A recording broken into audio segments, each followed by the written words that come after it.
Il s'appelle Alpha Kaba, il est journaliste menacé de mort dans son pays, la Guinée-Conakry. Il a décidé un jour de 2013 de prendre la fuite.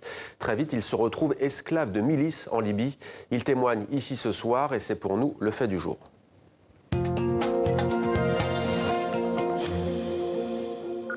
Bonsoir Alpha Kaba. Oui, bonsoir. Soyez le bienvenu sur TV5 Monde. Vous êtes donc journaliste, vous êtes l'auteur de ce livre, Esclave des milices, voyage au bout de l'enfer libyen. C'est aux éditions Fayard. Vous vivez aujourd'hui à Bordeaux, où vous êtes réfugié politique. C'est dans le sud-ouest de la France. Vous avez en fait rencontré à Bordeaux Clément Pourret, journaliste avec qui vous avez transcrit vos souvenirs dans ce livre. C'est un récit, on va le voir, très fort. Alors, on est en 2013, je le disais, vous êtes journaliste dans une radio locale, dans la deuxième ville de Guinée, après Conakry. Il s'agit de la ville de Kanaka. Racontez-nous pourquoi, du jour au lendemain, vous êtes menacé alors que vous animez une émission de débat sur les problèmes de la vie quotidienne. Alors, comme vous l'avez dit, j'ai été menacé de mort dans l'exercice de mon métier. On a organisé une émission qui n'a pas plu au gouvernement et à la mouvance présidentielle.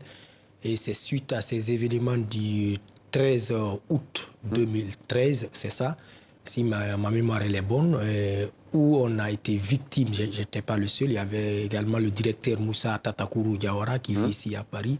On a été victime de la radio a été pillée et nous, on a été victime d'harcèlement et on nous cherchait un peu partout. Voilà la raison qui nous a poussé à quitter à l'exil. Alors vous prenez donc la route, vous traversez 5 pays, vous prenez des dizaines et des dizaines de bus, vous traversez le désert à pied et vous arrivez en Libye et là le cauchemar commence. Tout commence en Libye, à Gadamez. Le cauchemar commence là-bas où on a été dépourvu de tout, nos biens, nos téléphones, nos objets, tout. Et on s'est retrouvé dans les mains des milices qui nous frappaient, qui nous exploitaient, qui nous faisaient travailler contre des rançons qu'ils prenaient. Et c'est saisissant, vous racontez que vous apparteniez vraiment, en fait, quasiment à un maître au quotidien.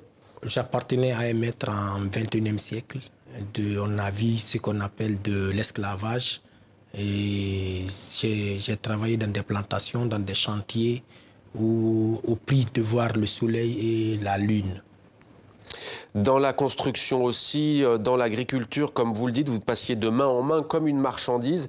Vous parlez aussi notamment de ce tristement célèbre marché aux esclaves dont on a beaucoup parlé l'an dernier en Libye. Parlez-nous de ces marchés de la honte. Le marché de l'esclavage, c'est en quelque sorte une cérémonie, s'il faut le dire, mais ce n'est pas le terme exact.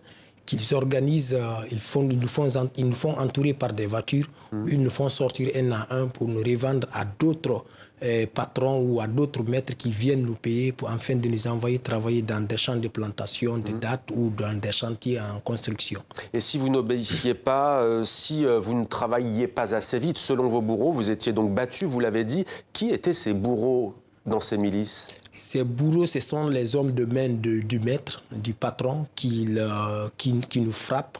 Le moindre, si tu fais tomber le sable ou que tu fais quelque chose qui n'est pas bien, et même si tu travailles bien, on peut t'utiliser comme un sujet ou comme un jeu. Ils viennent, ils te frappent, ils sourient, et puis ça leur fait plaisir.